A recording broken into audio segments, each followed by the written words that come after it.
പ്രിയ കുട്ടികളെ, എല്ലാവർക്കും ഇപ്പോൾ ജൂലൈയില് ഒരു പരീക്ഷ വരുന്നുണ്ട്. 25ഉം 20ഒക്കെ മാർക്കിന്റെ. അതിൽ അക്കൗണ്ടിങ് ഈക്വേഷൻ എല്ലാവർക്കും പോർഷൻ പറഞ്ഞിട്ടുണ്ട്. അപ്പോൾ അക്കൗണ്ടിങ് ഈക്വേഷൻ ആണ് നമ്മളിന്ന് ചെയ്യാൻ പോകുന്നത്.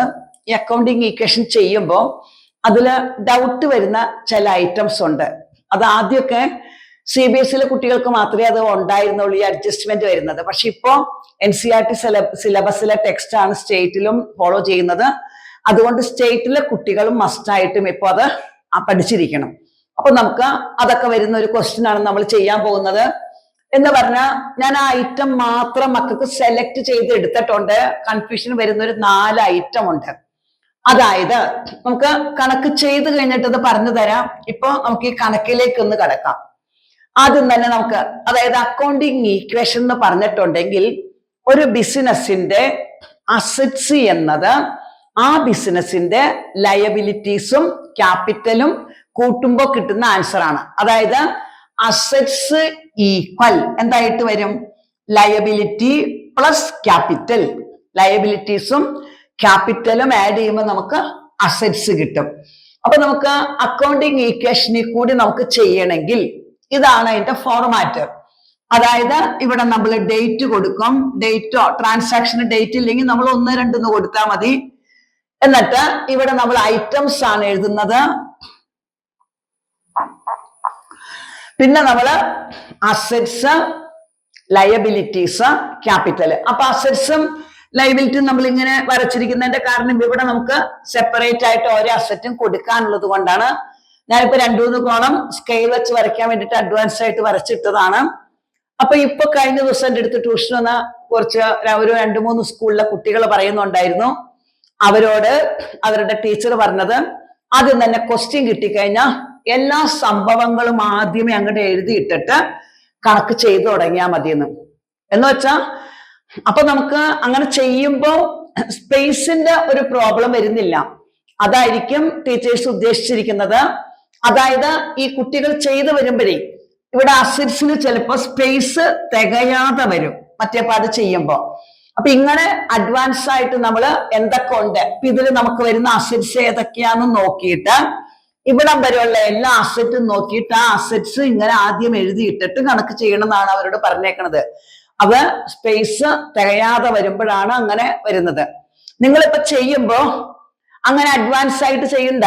കാരണം നമുക്കപ്പോ കൺഫ്യൂഷൻ വരും. ചെയ്യുമ്പോ ഒരു കാര്യം ചെയ്താൽ മതി, ഓരോ അസറ്റും ഇതുപോലെ ഒതുക്കി ഒതുക്കി ഒതുക്കി എഴുതിയാൽ മതി. അസറ്റ്സിന് ഒരു 4-5 കോളം നമ്മൾ അത് കണക്കാക്കിയിട്ട് വരച്ച് നമ്മൾ ചെയ്താൽ നമുക്ക് നീറ്റായിട്ട് ചെയ്യാൻ പറ്റും. അപ്പൊ നമുക്ക് പ്രോബ്ലത്തിലേക്ക് കിടക്കാം. ആദ്യം തന്നേക്കണത് സ്റ്റാർട്ടഡ് ബിസിനസ് വിത്ത് ₹1,20,000. NCERT സിലബസിലെ ടെക്സ്റ്റിലെ എക്സസൈസിലെ ക്വസ്റ്റ്യൻ ആണത്. അപ്പൊ സ്റ്റേറ്റിലെ കുട്ടികൾക്കും അതുകൊണ്ട് CBSE കുട്ടികൾക്കും അതുള്ളതാണ്. ബിസിനസ് സ്റ്റാർട്ട് ചെയ്തു ₹1,20,000 കൊണ്ട്. ബിസിനസ് സ്റ്റാർട്ട് ചെയ്തു എന്ന് പറയുമ്പോൾ നമുക്കറിയാം അവിടെ എന്താ സംഭവിക്കുന്നത്? ബിസിനസ്സിലേക്ക് ക്യാഷ് വന്നു, ക്യാപിറ്റൽ ആയിട്ടാണ് വന്നിരിക്കുന്നത്, അല്ലെ? അപ്പൊ നമ്മൾ ഇവിടെ എഴുതും സ്റ്റാർട്ടഡ് ബിസിനസ് എന്ന് നമ്മൾ ഇവിടെ എഴുതിയിട്ട് നമ്മൾ എഴുതും 1,20,000. അപ്പൊ ഇവിടെ നമ്മൾ കൊടുക്കും ക്യാഷ്. കണ്ടോ? ക്യാഷിന് നമ്മൾ അല്പം വലുതായിട്ട് ഒരു കോളം വരയ്ക്കും. കാരണം ക്യാഷിന്റെ എമൗണ്ട് മിക്കവാറും നമുക്ക് സ്റ്റാർട്ട് ചെയ്യുന്നതൊക്കെ 1 lakh വലിയ എമൗണ്ട് ആയിരിക്കും. അതുകൊണ്ട് അപ്പൊ നമ്മൾ എഴുതി ക്യാഷിൽ 1,20,000. ഇനി ക്യാപിറ്റൽ ആണ് നമ്മൾ ഇവിടെ എഴുതുന്നത് 1,20,000. അപ്പൊ നോക്കിയേ, അസറ്റ്സ് ഈക്വൽ ലയബിലിറ്റീസിൽ ഒന്നും ഇല്ലെങ്കിൽ 0 കൊടുക്കാം. അപ്പൊ ലയബിലിറ്റീസ് പ്ലസ് ക്യാപിറ്റൽ 1,20,000. അടുത്ത് പർച്ചേസ്ഡ് ഗുഡ്സ് 10,000. 10,000 rupeesന് ഗുഡ്സ് പർച്ചേസ് ചെയ്തു. അപ്പൊ ഗുഡ്സ് പർച്ചേസ് ചെയ്യുമ്പോ എന്താ വരുന്നേ? പർച്ചേസ്ഡ്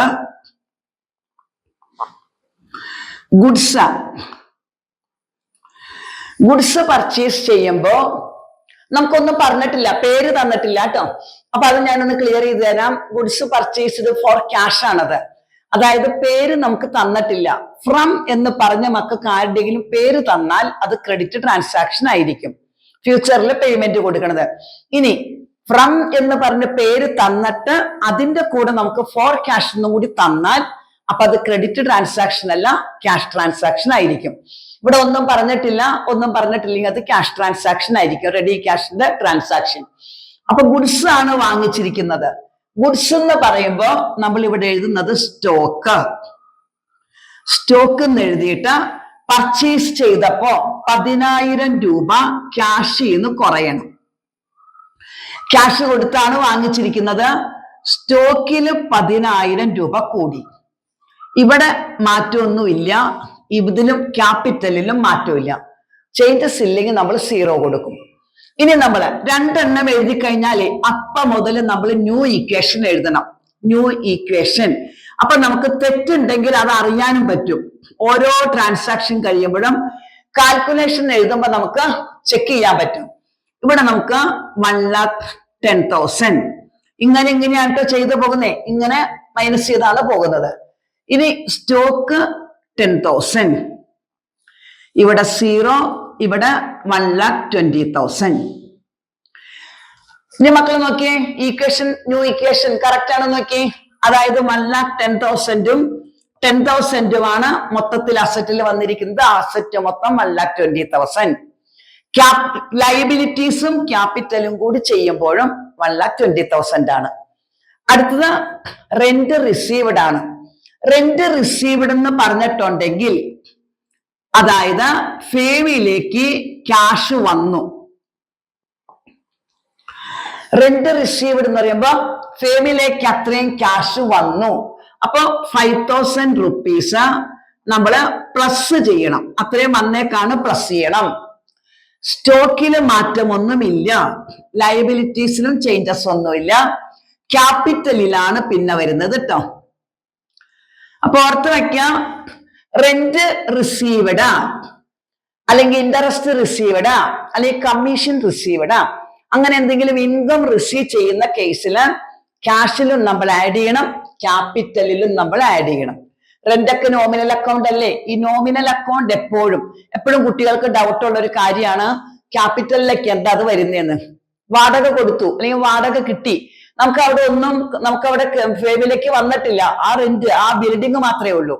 അതായത് നോമിനൽ അക്കൗണ്ട് ആണ് റെന്റ്. നോമിനൽ അക്കൗണ്ടിൽ വരുന്ന ഐറ്റം എല്ലാം ക്യാപിറ്റലിലേക്കാണ് പോകുന്നതെന്ന് ഓർത്ത് വെക്കാം. അപ്പൊ റെന്റ് പെയ്ഡ് എന്ന് പറഞ്ഞാലോ, അപ്പൊ നമ്മൾ ക്യാപിറ്റലിൽ കുറയും, ക്യാഷും കുറയ്ക്കും, ക്യാപിറ്റലിലും കുറയ്ക്കും. അപ്പോ ഇവിടെ റിസീവ്ഡ് ആയതുകൊണ്ട് നമ്മൾ രണ്ടിലും ആഡ് ചെയ്യാണ്. അപ്പൊ നമ്മൾ ഓരോ ട്രാൻസാക്ഷൻ കഴിയുമ്പോഴും നമ്മളത് കാൽക്കുലേഷൻ നടത്തണം.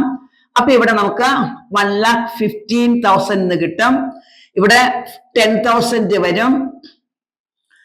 പിന്നെ ഇവിടെ 0 തന്നെ, ഇവിടെ എന്ത് വരും?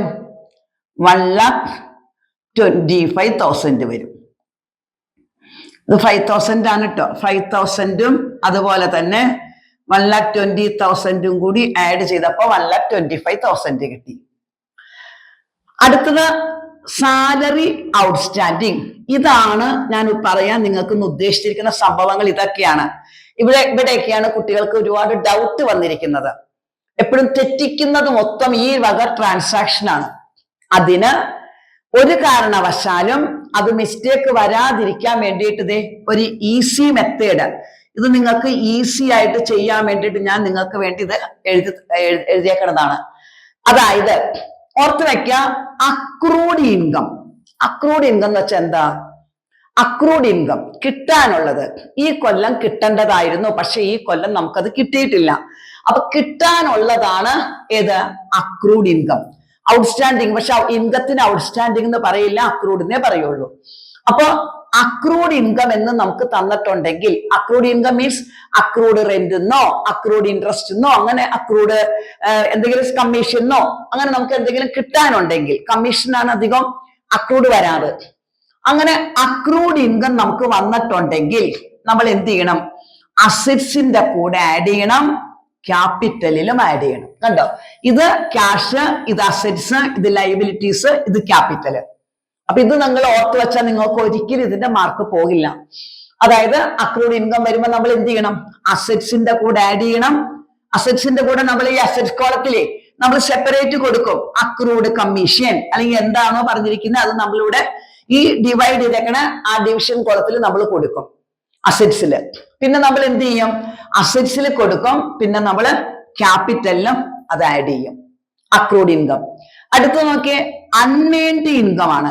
അൺഏൺഡ് ഇൻകം എന്ന് വെച്ചാൽ അൺഏൺഡ് ഇൻകം നമുക്കത് എന്ത് ചെയ്യാനുള്ളതാ? ഇവിടെ നമുക്കത് കിട്ടാനുള്ളതാണ്. ഇവിടെ നമുക്ക് ഈ കൊല്ലം കിട്ടേണ്ടതായിരുന്നില്ല. അതായത് അഡ്വാൻസ് ആയിട്ട് ഇൻകം റിസീവ്ഡ് ഇൻ അഡ്വാൻസ് എന്നൊക്കെ പറയില്ലേ, അതാണ് ഈ തന്നേക്കുന്നത്. Income received in advance. അപ്പൊ ഇൻകം റിസീവ്ഡ് ഇൻ അഡ്വാൻസ് എന്ന് നമുക്ക് തന്നിട്ടുണ്ടെങ്കിൽ നമ്മൾ എന്ത് ചെയ്യണം? അത് നമ്മൾ ക്യാഷിന്റെ കൂടെ ആഡ് ചെയ്യണം, ലയബിലിറ്റീസിലും ആഡ് ചെയ്യണം. ഓർത്ത് വെക്കാം, ഇൻകം റിസീവ്ഡ് ഇൻ അഡ്വാൻസ് നമുക്ക് തന്നിട്ടുണ്ടെങ്കിൽ ക്യാഷിന്റെ കൂടെ ആഡ് ചെയ്യണം, അതുപോലെ തന്നെ ലയബിലിറ്റീസിലും ആഡ് ചെയ്യണം. അതുപോലെ ഔട്ട്സ്റ്റാൻഡിങ് എക്സ്പെൻസസ്. ഈ ഔട്ട്സ്റ്റാൻഡിങ് എക്സ്പെൻസസ് എന്ന് പറയുമ്പോൾ ചിലപ്പോൾ അൺപെയ്ഡ് എന്ന് പറയാം. ചിലപ്പോൾ കഴിഞ്ഞ ദിവസം ചെയ്തൊരു ക്വസ്റ്റ്യനിൽ വന്നതാണ് സാലറി ഡ്യൂ എന്ന് പറഞ്ഞാലും അത് ഔട്ട്സ്റ്റാൻഡിങ് ആണ്, കൊടുക്കാനുള്ളതാണ്. അപ്പോ കൊടുക്കാനുള്ളതാണ് ഔട്ട്സ്റ്റാൻഡിങ് എക്സ്പെൻസസ്, കിട്ടാനുള്ളതാണ് ഏത്? Accrued income. അപ്പോ ഔട്ട്സ്റ്റാൻഡിങ് എക്സ്പെൻസസ് എന്ന് പറയുമ്പോ അത് എന്ത് ചെയ്യണം നോക്കിയേ, അത് നമ്മള് പ്രത്യേക ലയബിലിറ്റീസില് നമ്മൾ ഇവിടെ എഴുതി കാണിക്കും. ഇപ്പൊ സാലറിയാണ് ഔട്ട്സ്റ്റാൻഡിംഗിൽ ഔട്ട്സ്റ്റാൻഡിംഗ് സാലറി എന്ന് എഴുതിയിട്ട് ലയബിലിറ്റീസിൽ എഴുതും. പിന്നെ നമ്മൾ അതെന്ത് ചെയ്യും? ലയബിലിറ്റീസിൽ ആഡ് ചെയ്യുന്ന വെച്ചാൽ സെപ്പറേറ്റ് കാണിക്കാം. ഈ സെപ്പറേറ്റ് കാണിക്കേണ്ടൊക്കെ ആഡ് ചെയ്യണതാണ്. പിന്നെ നമ്മൾ ക്യാപിറ്റലിൽ നിന്ന് അത് കുറച്ചും കാണിക്കും. അതുപോലെ തന്നെ പ്രീപെയ്ഡ് എക്സ്പെൻസസ്. പ്രീപെയ്ഡ് എക്സ്പെൻസസിന് എന്ത് പറയും? അൺഎക്സ്പെയ്ഡ് എന്ന് പറയാട്ടോ. ചിലപ്പോ നിങ്ങളോട് അൺഎക്സ്പെയ്ഡ് എന്നായിരിക്കും പറയുന്നത്. എന്ന് വെച്ചാൽ എക്സ്പയറി ഡേറ്റിന് മുമ്പുള്ളതാണ് അൺഎക്സ്പെയ്ഡ്. അടുത്ത കൊല്ലം കൊടുക്കേണ്ട ഇൻഷുറൻസ് ഈ കൊല്ലം കൊടുത്തു, അതാണ് പ്രീപെയ്ഡ്. അടുത്ത കൊല്ലം കൊടുക്കേണ്ട റെന്റ് ഈ കൊല്ലം കൊടുത്തു.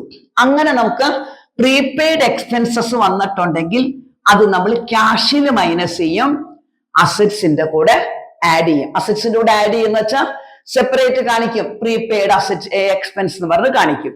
ഇത് നാലും ഇതുപോലെ പഠിച്ചു വെക്കാം. അപ്പൊ ഇനി നമുക്ക് ഇതിലേക്ക് വരാം. Salary outstanding. കണ്ടോ? സാലറി ഔട്ട്സ്റ്റാൻഡിങ് എന്ന് വെച്ചാൽ എന്താ? ഈ കൊല്ലം കൊടുക്കേണ്ട ശമ്പളം ഈ കൊല്ലം കൊടുത്തിട്ടില്ല. അപ്പൊ പർട്ടിക്കുലർ പീരീഡിൽ കൊടുക്കേണ്ട ഒരു എക്സ്പെൻസസ് ആ പീരീഡിൽ കൊടുത്തിട്ടില്ലെങ്കിലാണ് അത് ഔട്ട്സ്റ്റാൻഡിങ് ആയിട്ട് മാറുന്നത്.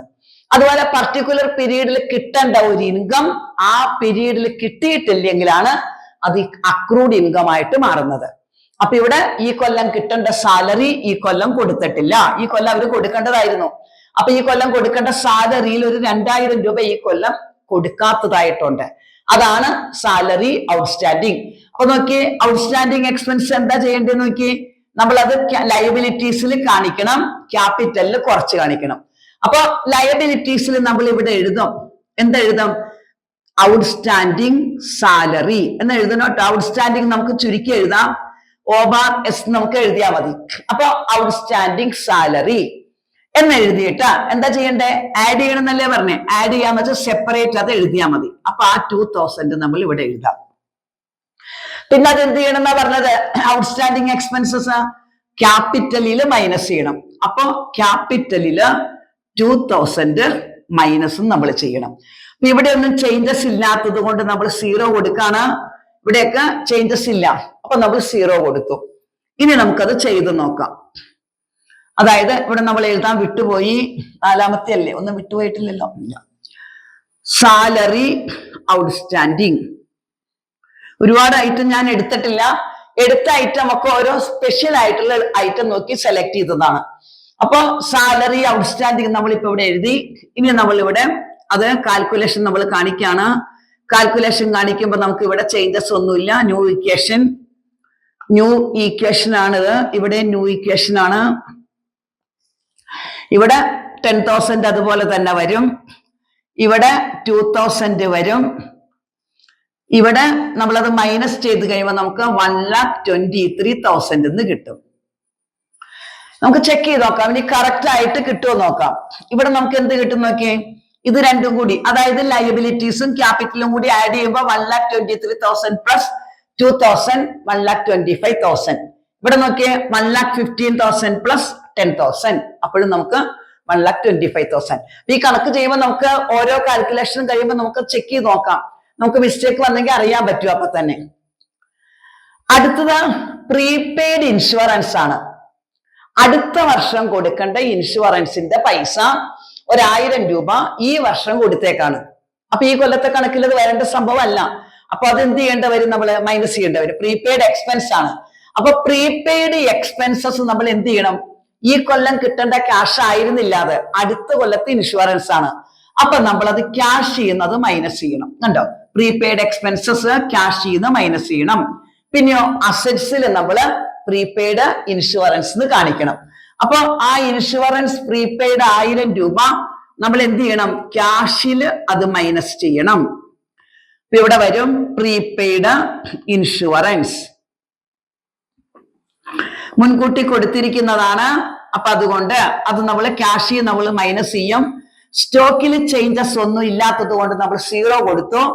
പിന്നെ നമ്മൾ ഇവിടെ 0 ലയബിലിറ്റീസിലും ഇവിടെ നമ്മൾ അസറ്റിൽ എഴുതണം.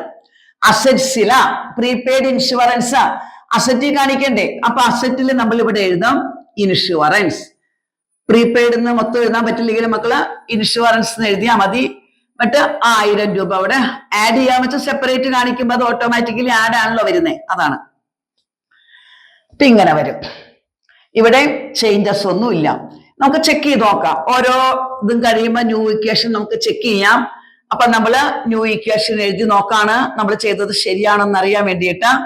ന്യൂ ഇക്വേഷൻ നമ്മൾ എഴുതുമ്പോ ഇവിടെ നമുക്ക് 1,14,000 കിട്ടും. ഇവിടെ നമുക്ക് 10,000 കിട്ടും. ഇവിടെ നമുക്ക് 1,000 കിട്ടും. ഇവിടെ നമുക്ക് 2,000 കിട്ടും. ഇവിടെ നമുക്ക് 1,23,000 കിട്ടും. എന്ന് പറഞ്ഞാൽ ലയബിലിറ്റീസും ക്യാപിറ്റലും കൂടി ആഡ് ചെയ്തപ്പോ 1,25,000. ഇതും ആഡ് ചെയ്ത് നോക്കി. 1,14,000 കൂടെ 10,000 അപ്പൊ 1,24,000 പ്ലസ് 1,000 1,25,000. അപ്പൊ അസറ്റ്സ് എല്ലാം കൂടി ആഡ് ചെയ്തതാണ് നമുക്ക് ലയബിലിറ്റീസും ക്യാപിറ്റലും ആഡ് ചെയ്തപ്പോ കിട്ടിയിരിക്കുന്നത്. അടുത്ത് നമുക്ക് അവർ തന്നേക്കുന്നത് റിസീവ്ഡ് ഇൻട്രസ്റ്റ് ആണ്. അപ്പൊ റിസീവ്ഡ് ഇൻട്രസ്റ്റ് റിസീവ് ചെയ്യുന്നത് അത് അതിൽ നോക്കേണ്ട ആവശ്യമില്ല. കാരണം അത് ഔട്ട്സ്റ്റാൻഡിങ്ങും അതുപോലെ തന്നെ പ്രീപെയ്ഡും ഒന്നും അല്ല, ഡയറക്റ്റ് പറഞ്ഞേക്കുന്നതാണ് ഇൻട്രസ്റ്റ് റിസീവ് ചെയ്തു. അപ്പൊ നമ്മൾ എന്ത് ചെയ്യും? ക്യാഷിൽ നമ്മൾ ആഡ് ചെയ്യും, ക്യാപിറ്റലിനും നമ്മൾ ആഡ് ചെയ്യും. ഇതിക്ക് മുമ്പ് ഇത് തന്നിരുന്ന ഒരു ട്രാൻസാക്ഷൻ റെന്റ് റിസീവ്ഡ് വന്നപ്പോ നമ്മൾ പറഞ്ഞിരുന്നു റിസീവ് ചെയ്യുമ്പോൾ ക്യാഷിലും ആഡ് ചെയ്യണം, ക്യാപിറ്റലിലും ആഡ് ചെയ്യണം. അപ്പൊ നമ്മൾ ഇത് ചെയ്യുമ്പോൾ ഇവിടെ ഒന്നും മാറ്റം ഇല്ലാത്തടത്ത് നമുക്ക് 0 കൊടുക്കാം. അപ്പൊ നമുക്ക് ഇവിടെ 1,14,700, ഇവിടെ 10,000, ഇവിടെ 1,000, 2,000, ഇവിടെ 1,23,700. അപ്പൊ ഇത് ആഡ് ചെയ്യുമ്പോൾ നമുക്ക് 1,23,700 കിട്ടും. ഇത് രണ്ടും അല്ല 1,25,700 കിട്ടും. ഇത് ആഡ് ചെയ്യുമ്പോഴും നമുക്ക് 1,25,700 കിട്ടും. അടുത്തത് സോൾഡ് ഗുഡ്സ്. ഇവിടെയൊക്കെയാണ് കുട്ടികൾ തെറ്റുവരുത്തുന്നത്. സോൾഡ് ഗുഡ്സ് ഫോർ ക്യാഷ് എത്ര രൂപയുടെയാ? ഇത് അതിന്റെ കണ്ടിന്യൂഷൻ ആണ് കേട്ടോ. ബ്രാക്കറ്റിൽ കാണിച്ചേക്കുന്നതാണ് ഈ സെന്റൻസിന്റെ കണ്ടിന്യൂഷൻ ആണ് ഇങ്ങോട്ട് വരുന്നത്. Sold goods for cash costing ₹5,000, ₹7,000. 5,000 രൂപ വാല്യൂ ഉള്ള സ്റ്റോക്ക് 7,000 രൂപയ്ക്ക് വിറ്റു. അതായത് അവരുടെ ഗോഡൌണിൽ ഇരിക്കുന്ന സ്റ്റോക്കിന്റെ വാല്യൂ 5,000 ഉള്ളൂ. അവര് വാങ്ങിച്ചിരിക്കുന്നത് 5,000 രൂപയ്ക്കാണ്. അവര് വിറ്റിരിക്കുന്നത് 7,000 രൂപയ്ക്കാണ്. അപ്പൊ എന്താ ഒരു സംഭവം? അതായത് നമുക്കറിയാം, നിങ്ങൾ ചെറിയ ക്ലാസ്സിൽ പഠിച്ചിട്ടുണ്ട്, ഇവിടെ CP അതുപോലെ തന്നെ SP. SP അല്ലേ ഗ്രേറ്റർ ആയിട്ട് വന്നേക്കണേ? SP ഗ്രേറ്റർ ആണെങ്കിൽ പ്രോഫിറ്റ് അല്ലേ? അപ്പൊ 2,000 രൂപ അവിടെ പ്രോഫിറ്റ് ആണ്. അപ്പൊ നമ്മൾ എന്ത് ചെയ്യണമെന്നോ, എപ്പോഴും ഓർത്ത് വെക്കാം, മിസ്റ്റേക്ക് വരാതിരിക്കാൻ വേണ്ടി ഓർത്ത് വെക്കാം, കോസ്റ്റ് എപ്പോഴും സ്റ്റോക്കിലേ എഴുതാവൂ. ഇവിടെ കോസ്റ്റിന്റെ വാല്യൂ 5,000 ആണ്. അപ്പൊ സ്റ്റോക്കിന് 5,000 രൂപയുടെ ഗുഡ്സ് സ്റ്റോക്കില് കുറഞ്ഞു. പിന്നെയോ 7,000 രൂപ ക്യാഷില് കൂടി. 2,000 രൂപ പ്രോഫിറ്റിലും വന്നേക്കാണ് വ്യത്യാസം. 2,000 രൂപ പ്രോഫിറ്റില് ആഡ് ചെയ്യണം. അപ്പൊ ഇങ്ങനെ വരും. ഇവിടെ ഒന്നും ചേഞ്ചസ് ഇല്ല, ഇവിടെയും ചേഞ്ചസ് ഇല്ല. അപ്പൊ നമുക്ക് എങ്ങനെ കിട്ടും നോക്കി, 1,21,700 ഇവിടെ കിട്ടി. ഇവിടെ നമുക്ക് 5,000 വരും, 5,000 വരും. ഇവിടെ നമുക്ക് 1,000 വരും. ഇവിടെ നമുക്ക് 2,000 വരും. ഇവിടെ നമുക്ക് 1,25,700 വരും. ആഡ് ചെയ്ത് ചെയ്യുമ്പോൾ 1,27,700 വരും. ഇവിടെയും 27,700 ഇവിടെയും വരും. രണ്ട് സൈഡിലും ന്യൂ ഇക്വേഷൻ സെയിം ആയിട്ട് കിട്ടും. ലാസ്റ്റ് വൺ, അത് ഒട്ടുമിക്ക വർഷവും ഈ ബോർഡ് എക്സാമിന് ഇങ്ങനൊരു ട്രാൻസാക്ഷൻ അവർ ഉൾപ്പെടുത്തും. അവിടെ ഒരുപാട് കൺഫ്യൂഷൻ വരും കുട്ടികൾക്ക്. ഗുഡ്സ് ഡിസ്ട്രോയിഡ് ബൈ ഫയർ എന്നാണ് പറഞ്ഞേക്കണത്. അതായത് ഫയർ മുഖാന്തരോ അല്ലെങ്കിൽ തെറ്റ്, എനി ഡാമേജ്, എന്തെങ്കിലും ഡാമേജ് കൊണ്ട് ഗുഡ്സ് ഡിസ്ട്രോയ് ചെയ്തു എന്ന് പറഞ്ഞാൽ നമുക്കറിയാം, ഗുഡ്സ് ഡിസ്ട്രോയ് ചെയ്തു എന്ന് പറഞ്ഞാൽ ഉടനെ അവിടെ നമ്മൾ എന്താ ചെയ്യണ്ടേ, സ്റ്റോക്കിൽ നമ്മൾ കുറയ്ക്കണം. അത്രയും സ്റ്റോക്ക് കുറഞ്ഞു. പിന്നെ വരുന്നതാണ് എപ്പോഴും തെറ്റിക്കുന്നത്. പിന്നെ വരുന്നത് മിക്ക കുട്ടികളും തെറ്റിക്കുന്നത്, ഞാൻ തെറ്റിക്കുന്ന സംഭവം പറയുന്നില്ല, കാരണം നിങ്ങളത് കേട്ട് കഴിഞ്ഞാൽ അത് നിങ്ങളുടെ ഉള്ളിൽ കിടക്കും. അപ്പൊ ഓർത്ത് വെക്കാൻ, ശരി മാത്രമേ പറയുന്നുള്ളൂ. അതായത് സ്റ്റോക്കിൽ നമ്മൾ 500 കുറയ്ക്കണം. അത്രയും രൂപയുടെ സ്റ്റോക്ക് കുറഞ്ഞു. എന്നിട്ടോ പിന്നെ വരണത് ക്യാപിറ്റലിലാണ് മക്കളെ. ക്യാപിറ്റലിലാണ് അത് കുറയണ്ടേ കേട്ടോ, ഓർത്ത് വെക്ക. സ്റ്റോക്ക് ഡിസ്ട്രോയിഡ് ബൈ ഫയറോ അല്ലെങ്കിൽ തെഫ്റ്റോ എന്തെങ്കിലും ഡാമേജ് മുഖാന്തരം സ്റ്റോക്ക് ഡിസ്ട്രോയ് ചെയ്തു എന്ന് പറഞ്ഞാൽ ഓർത്ത് വെക്കാം, അതൊരിക്കലും ക്യാഷിൽ കുറയ്ക്കരുത് കേട്ടോ. കുറയ്ക്കേണ്ടത് ക്യാപിറ്റലിലാണ്. പിന്നെ സ്റ്റോക്കിലും കുറയ്ക്കണം. ഇനി നമ്മൾ ന്യൂ ഇക്വേഷൻ, ഇവിടെ സ്ഥലം തികയാതെ വന്നു. ഇതാണ് നമ്മളിപ്പോ കുട്ടികളോട് ഇങ്ങനെ എഴുതിയിട്ടോളാം ടീച്ചറേഴ്സ് പറഞ്ഞേക്കണത്, സ്ഥലം തികയാണ്ട് തന്നെ. ഞാനിപ്പോ വരച്ചപ്പോ ഒരെണ്ണം കൂടുതലായിപ്പോയി. ഇവിടെ നമുക്കിത് ആഡ് ചെയ്യുമ്പോ, ഞാനിത് ഇവിടെ മോളിൽ എഴുതി കഴിഞ്ഞാൽ നിങ്ങൾക്ക് കൺഫ്യൂഷൻ വരുമെന്ന് അറിയില്ല. ഞാൻ ഒരു കാര്യം ചെയ്യാം, ക്വസ്റ്റ്യൻ മാച്ചിട്ട് അവിടെ കാണിക്കാം, അല്ലെങ്കിൽ നിങ്ങൾക്ക് ഇത് ഡൗട്ട് വരും. രജിസ്റ്റർ എവിടെയാണാവോ? ഇത് എക്സസൈസിലുള്ള ക്വസ്റ്റ്യൻ ആണ്, നിങ്ങളുടെ കയ്യിലുണ്ട്, ടെക്സ്റ്റിൽ, NCERT സിലബസിലെ ടെക്സ്റ്റിലുണ്ട്. അപ്പൊ ക്യാഷ് ആണ് കേട്ടോ ഞാനിപ്പോ എഴുതുന്നത്. ആദ്യം ക്യാഷ്, പിന്നെ സ്റ്റോക്ക്, പിന്നെ ആ ഇൻഷുറൻസ് ആണ്, പിന്നെ ലയബിലിറ്റീസ്, ക്യാപിറ്റൽ. അപ്പൊ നമുക്ക് ക്യാഷിൽ വരുന്നത് നമ്മളിത് ആഡ് ആണ് ചെയ്യുന്നത് കേട്ടോ. അല്ല, ഇവിടെ നമ്മള് ഇത് എഴുതിയതാണ് മോളെ, ഇത് ആഡ് ചെയ്തു. ഇവിടെ മൈനസ് ചെയ്യണം. അപ്പൊ ഇതിൽ വ്യത്യാസമില്ല. ക്യാഷിൽ നമ്മൾ എന്ത് എഴുതാം, 1,21,700. ക്യാഷിൽ ചേഞ്ചസ് ഇല്ല, ഇവിടെ ചേഞ്ചസ് ഉണ്ട്. ഇവിടെ 500 കുറയണം, 5,000 500 കുറയണം. അപ്പൊ എത്ര വരും, 4,500 സ്റ്റോക്കിൽ വരും, 4,500. പിന്നെ ഇവിടെ ഇൻഷുറൻസ് പ്രീപെയ്ഡ് ഓൾറെഡി 1000 നിൽക്കുന്നുണ്ട്, 1000 അവിടെ തന്നെ എഴുതാം. പിന്നെ വരുന്നത് ഔട്ട്സ്റ്റാൻഡിങ് സാലറി ഒരു 2000 ഉണ്ട്, അത് അവിടെ അതുപോലെ തന്നെ എഴുതാം. പിന്നെയോ, ഇനി ഇവിടെ നമ്മൾ ഇത് കുറയ്ക്കണം. എത്ര വരും, 1,25,700 500 കുറയ്ക്കുമ്പോ 1,25,500 വരും. ഇതിങ്ങനെ വരും. 700 500 മൈനസ് ചെയ്യും. അപ്പൊ അങ്ങനെ വരും. ഇനി നമ്മളിത് രണ്ടും കൂടി പ്ലസ് ചെയ്യുമ്പോ, ഇത് രണ്ടും നമ്മൾ പ്ലസ് ചെയ്ത് കഴിയുമ്പോൾ നമുക്ക് 1,27,500 കിട്ടും. കൂട്ടി നോക്കിക്കോളൂ കേട്ടോ. ഞാനിപ്പോ ഇത് രണ്ടും കൂടി പ്ലസ് ചെയ്തതാണ് ഇവിടെ കാണിച്ചേക്കണേ. 25 + 2 27,500. ഇനി ഇത് മൂന്നും കൂടി ആഡ് ചെയ്യുമ്പോഴോ, ഇവിടെ 1,21,700 ഉണ്ട്, ഇവിടെ ഒരു 4,000. അപ്പൊ ഇവിടെ 22,000, 26, 27,000 ആൻസർ നമുക്ക് കിട്ടും കേട്ടോ. അതായത് നോക്കട്ടെ കേട്ടോ, 1,27,700, പിന്നെ ഒരു 4,500 1000, അപ്പൊ 5,500. ശരിയാണ്, 1,27,500 ആണ്. ഇങ്ങനെ കിട്ടും. ചെയ്തൊന്ന് ചെക്ക് ചെയ്ത് നോക്കിക്കോളൂ. എവിടെയെങ്കിലും കുറച്ചതിൽ മിസ്റ്റേക്ക് ഉണ്ടോ എന്ന് നോക്കിക്കോളൂ. അപ്പൊ ഇങ്ങനെയാണ് നമ്മളത് ചെയ്യുന്നത് കേട്ടോ. അപ്പൊ നമുക്ക് രണ്ട് സൈഡിലും ചെയ്യുന്ന വിധം മനസ്സിലായില്ലേ? ഇവിടെ ഇത്രയും നമ്മൾ എഴുതി കഴിഞ്ഞിട്ട് നമ്മൾ എന്ത് ചെയ്യണം, ഇവിടെ എഴുതി കഴിഞ്ഞപ്പോ ഇവിടെ മൈനസ് ചെയ്തു, അത് കഴിഞ്ഞിട്ട് ഇതും മൈനസ് ചെയ്തു. ഇവിടെ ഒന്നും മാറ്റമില്ല. അപ്പൊ ഇവിടത്തെ എമൗണ്ട് അവിടേക്ക് എടുത്ത് എഴുതാം. നിങ്ങൾ തന്നെ അത് എഴുതി കാൽക്കുലേഷൻ നടത്തിയിട്ട് ആൻസർ കിട്ടില്ലെന്ന് നോക്കാം. അപ്പൊ ഇതാണ് അക്കൗണ്ടിങ് ഇക്വേഷൻ. അപ്പൊ എല്ലാവരും ഒരു കാര്യം ചെയ്യേണ്ടത്, ഇത് 4 പഠിച്ചിട്ടേ പരീക്ഷയ്ക്ക് പോകാവൂ കേട്ടോ. അപ്പൊ ജൂലൈ മാസം എല്ലാവർക്കും എക്സാം ഇല്ലേ, തുടങ്ങല്ലേ എക്സാം. അപ്പൊ അക്കൗണ്ടിങ് ഇക്വേഷൻ എല്ലാവർക്കും ഉണ്ട്. സ്റ്റേറ്റിലെ കുട്ടികളോടും പറഞ്ഞിട്ടുണ്ട്, CBSE കുട്ടികളോടും പറഞ്ഞിട്ടുണ്ട്. ഇനി അഥവാ നിങ്ങൾക്ക് അതില്ല, അടുത്ത പരീക്ഷയ്ക്ക് വരണമെങ്കിലും ഇത് 4 നിങ്ങൾ പഠിച്ചിട്ടേ പോകാവൂ. അപ്പൊ ഇത്രയും പഠിക്കുക. അപ്പൊ എല്ലാവരും വീഡിയോ ലൈക്ക് ചെയ്യുക, അതുപോലെ തന്നെ നിങ്ങളുടെ ഫ്രണ്ട്സിന് അത് ഷെയർ ചെയ്യുക. സബ്സ്ക്രൈബ് ചെയ്യാത്ത കുട്ടികളാണെങ്കിൽ ഒരു സബ്സ്ക്രൈബ് ചെയ്യുക. അപ്പൊ നമുക്ക് ഡെയിലി കിട്ടുന്ന ഓരോ ക്വസ്റ്റ്യനും നിങ്ങൾക്ക് കിട്ടുന്നതായിരിക്കും. അപ്പൊ ഓക്കെ.